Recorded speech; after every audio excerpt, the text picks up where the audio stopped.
Yo, what's up guys, Prince Charming. Today we're gonna be checking out the Odd1Out. I made a book I made as an adult. So it looks like Odd1Out came out with a book, or is coming out with a book.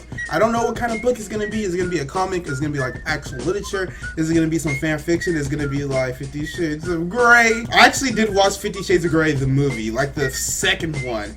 Or is it the third one? The one that recently came out, I think it was the second one. It was actually pretty good. I'm not gonna lie, I kind of enjoyed it. Don't get me wrong, I wasn't like obsessing over it or like fangirling over it. I literally watched it on like bootleg. Yeah, but still, it was with some girls and I thought it was a pretty decent movie. But I don't know if the guys can do, you know, stuff like 50 Shades of Grey. It would be just dirty. It would be dirty nonsense with no plot. But don't forget to like, subscribe, and comment your favorite book ever. My favorite book has to be like Harry Potter. Even though I barely read them, it was still a good book. Like, come on, if you don't like those books, how dare you? But enough of me talking, let's go ahead and check out The Odd1Out, a book I made as an adult. Hope you guys enjoy the video. So, Mr. James. Is it rolling? Yes. And action. So, Mr. James, is it true that you wrote a book? Oh, that thing? Yes, the rumors are true. One afternoon, I was just thinking to myself, why aren't I a published author yet? So I need to be a jotted down published some author. notes and doodles, and then I thought, you know, people should pay money for this. So, like, it's just a bunch of pictures? No, I added words too. It's a comic collection book? of stories and opinions of mine, some Okay. of which I've already made into videos, and some that are completely original new stories. Like one chapter is all about the science fair, and yeah, it is the same story I used in the YouTube video, but I also go more in depth with the story, and I draw new pictures. YouTubers have a reputation of writing bad books. Does this concern you? Oh, bad books, huh? YouTubers do have a reputation of bad books and bad movies and bad songs and music and whatever. YouTubers really should just do YouTube videos, but never limit yourself. It doesn't matter if people don't think it's good or whatnot. If you have that fan base and it's working, keep doing you. Like this whole KSI and Logan Paul boxing match, how like people mess on it so much, how it's unprofessional, it's so amateur, it's not even a real boxing.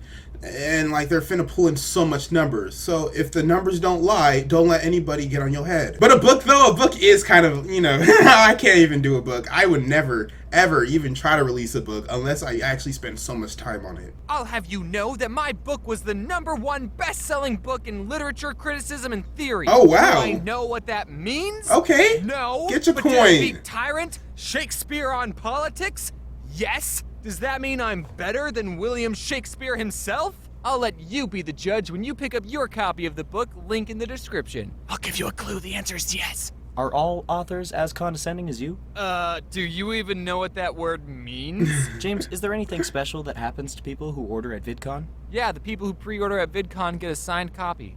What about people who aren't going to VidCon? Sucks to I be wish them. I was going to Cut, VidCon. come on. Haha, that was a good joke. So I actually am going to be selling signed copies. I'll be signing the first 1,000 copies to people who pre-order the book on my website. Check the link in the description. Also, speaking of my site, I revamped the whole thing and got a bunch of new merchandise. Wow. Check it out if you have some free time. I need to Christmas start is right releasing around the corner, merch. guys. There's also non-signed copies available if you just want to pre-order it regularly, or you can wait until August when the book comes out and buy it at Barnes & Noble or your local bookstore. And depending on how well these signed copies sell, I'll release more. We'll see. If you're interested, then I'll update everything on Twitter, so follow me on Twitter to be updated. Anyway, authors sure can be stuck up sometimes. Like this one time when this pretty well-established author was coming to my town and was doing a signing. I say well-established, but I'm sure if I said his name, you guys wouldn't actually know who he is. I remember as a kid, one day we had like an author come to us and show us things.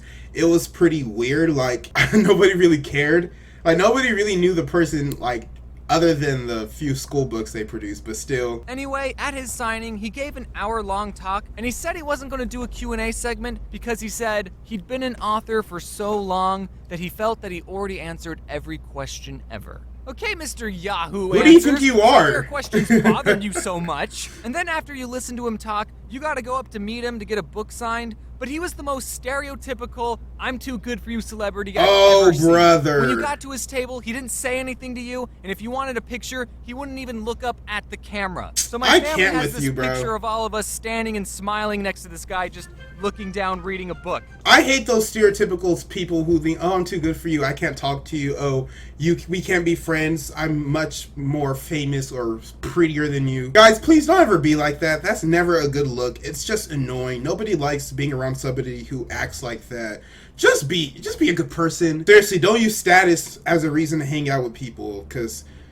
people are fake. You want real. You want the real deal. I'm telling you, it feels so much better. So I will follow in that author's footsteps and only take pictures with fans while signing my book and looking like this. Contrast to that when I met Stephen Pastis. I just should have looked up how to say it. He's the creator of a comic strip called Pearls Before Swine, and all you need to know is that his comics are in the newspaper and he's really great. He came to visit Arizona and I was 15 at the time, so I was making stick figure comics, and I wanted to impress Stephen, so I got out my ruler and protractor and I very carefully drew this comic. Oh, wow. How was your run? Well, let's just say Justin is all pooped out. Those are really good stick figures.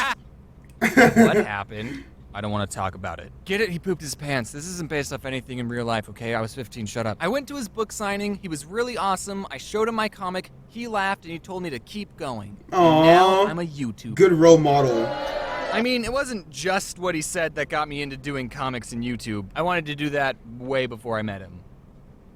Anyway, he was nice. Ironically enough, I was never a fan of reading, and I think a big part of it was that teachers forced you to read books you didn't want to read. So if this book becomes the next Romeo and Juliet or Grapes of Wrath, and teachers make their students write book reports on this book, then I'll make it easy for all of you. In the description of this video, I will create an already completed book report for this book. Oh, now, I know wow. some of you are thinking, James, won't the teachers know if all This the guy. book reports are the same? Yes, they will, which is why I added some blank spaces for you to put in your own words. It's sort of like a Mad Lib that you turn in for He's so homework. nice. And He this did his book essay report for doesn't y'all. even have to be on my book. You can use it for any book. So Oh, if you have a book wow. report due tomorrow, then check the link in the description. Trust me, you'll get at least an 80%. You know, the people who already pre-ordered this book At least are an pretty 80. That's ballsy. good enough. They don't even know what this book's about. For all they know, it could have just been a single picture of me laughing at all the money they gave me.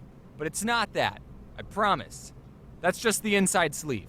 That's the end of the video, everyone. I'll see you at VidCon. That was it for that video, guys, and I hope you enjoyed it. The Odd1sOut is actually pretty funny. He always has those, you know, lame jokes that just gets you going a little bit. So go ahead and check out the Odd1sOut book. It looks like it's gonna be pretty interesting. I wish I knew how to draw so I could be like one of these cool YouTubers who makes animations and comics and whatnot. I used to know how to draw. I used to draw Dragon Ball Z characters, and they're actually really good. Like, they're actually so good. The teacher like showed it around the class. But I stopped practicing, and then if you don't practice something, you forget how to do it. You lose the skill. So now I can't even draw this stick figure. But don't forget to like, subscribe, and comment on this video if you want to play from yours truly, Prince Charming. My name is Prince Ohakam. Stay charmed, my friends.